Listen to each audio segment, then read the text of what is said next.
Okay, ladies and gentlemen, today is Wednesday, January 20th. First thing I need you to do is make sure you come in and do your attendance today. Then I want you to open up the impact of Reconstruction on African American document analysis lesson. And I want you to open up the impact of Reconstruction on African Americans.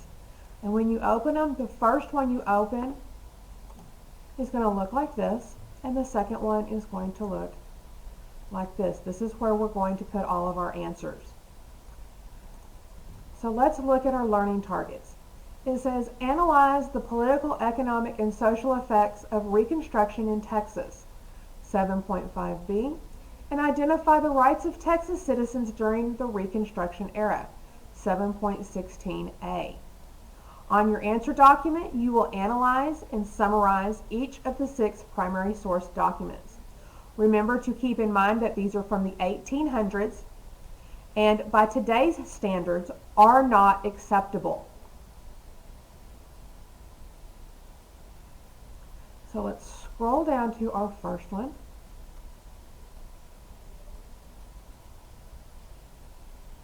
And our first one is called Education Qualification. It says, and this is, let me back it out for just a second.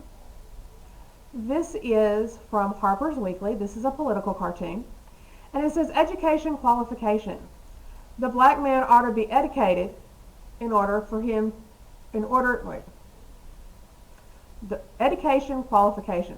The black man ought to be educated before he can vote with us whites. Signed, Mr. Solid South.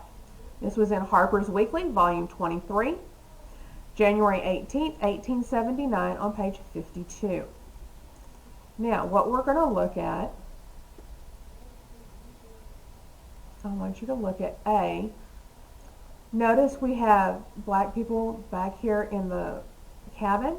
We also have an African American up here on the wood pile. So what you need to do, why would Mr. Solid South, this gentleman right here, write this? Because first of all, African Americans, when they were slaves, were not allowed to read or write. They would get in trouble if they did. In addition, most of them did not know their letters. If they did know their letters and knew what sounds they made, they could sound it out and figure out what it says. But again, most could not read or write. So what you are going to do, you're going to come over here to your impact of Reconstruction, and under the first one where it says Education Qualification, I want you to do 2 things. One, analyze it. Tell me what you see in the picture and what you don't see. And then I want you to summarize. Tell me, what does it mean? Now you need to remember that this was done right after the Civil War during Reconstruction. We had the Civil War and then we had Reconstruction, which was about 100 years. And it was 100 years of the South, mostly, it was mostly the South, but the South, explicitly trying to keep African Americans and people of color segregated and quote unquote in their place. So you need to pause the video, complete the first part of your answer document, and then we'll go to the next one. Okay, our next one is the Jim Crow law. The Galveston streetcars fitted out under state law. Now this was in Galveston, Texas, shortly after the Civil War, in the Galveston newspaper. And it says, Galveston, Texas, July 11. When the cars of the Galveston Electric Company are taken from the barn tomorrow, they will be equipped with little signs bearing the words, for whites on one side and for colored on the other. The effectiveness of the city ordinance on Negro separation will have gone, and in its place will be the new state Jim Crow law, passed by the last legislature and in operation from midnight tonight. In compliance with the new law, the streetcar company has, at an expenditure of several $100s, secured a large number of little signs and placed the necessary sockets in the cars. In the summer cars, the sockets have been fastened high up on the posts, and in the winter cars, they are over the windows. The signs are about 4 by 6 inches in dimensions and fixed so that they can be placed in any socket necessary to define the two compartments of the car. In each car there will be 2 signs, one at each side, so that they cannot easily be overlooked by members of either race. Now, what they would do is they would take these little signs, and as the white section, the front of the vehicle, the front of the bus, or the streetcar in this case, as that became full, the conductor would take the signs and would move them backwards so that the whites would have a place to sit down, and anybody of color had to stand up and give their seat to them. So again, what we're going to do is we're going to come over here under Jim Crow law, and you are going to explain to me, tell me what it is you see in this news article, and summarize it. What does it mean? What does this news article mean? What does the Jim Crow law that they're referring to mean? Go ahead and pause your video, and we will get started with the next one when we return. Okay, the next one we're doing, ladies and gentlemen, is called Airplane Ride. And if you look at the picture that I have up, you will notice that in the airplane in the front, you have 3 white passengers, and they're all seated and they're all nice and comfortable. In the back, you have a section that is being held by what looks like a hot air balloon, and the back is very crowded. You have people of color sitting and standing, some sitting on the floorboard of it, some sitting in a bench, some are standing. Now, please understand that at this time, commercial flight did not exist. This is just a picture showing the separation, okay? The Wright brothers had just recently gotten an airplane off of the ground to start, and so flying was not something that everybody did. It wasn't commercial like it is now. You didn't go to an airport. It was just if they had it. And really the only people that had it were scientists who were trying to get it off the ground. So what we're going to do, we're going to come over here to our answer document. And under Airplane Ride, right here, you are going to tell me what you see in the picture and what you don't see in the picture, and then you're going to summarize its contents. What does this picture mean? Okay? Go ahead and pause your video while you fill this in, and when you come back, we will be doing Sharecropping Family. Okay, ladies and gentlemen, we are now on Sharecropping Family.